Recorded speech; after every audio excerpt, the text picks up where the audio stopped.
हळूहळू थंडी पण खूप भयानक वाढत चालली आहे राव.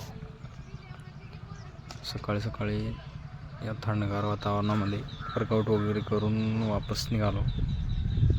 फ्रेश वगैरे होऊन आम्ही निघालो आपल्या ड्युटीवर निघालो तर काय ऊसतोडीची कामं चालू झाली होती. गावामध्ये येऊन पोचलो. आम्हाला सोडून दुसरं कोणी झाले नव्हते. मग आमच्यासारखंच आमचा फिरता दवाखाना असल्यासारखंच एक फिरता ATM बँक गावामध्ये आली होती. दुपारी बघा मुलं किती छान खेळत आहेत फुटबॉल वगैरे. 5व्या महायुद्ध छेडला होता, थोडक्यात बचावलं. कारण त्यांची जी मेन मावशी होती ती येऊन सोडून यांना घेऊन गेली दुसरीकडे. मग दुसऱ्या गावामध्ये निघालो तर बघा रस्त्याचं काम चालू होतं या गावाला जात असताना.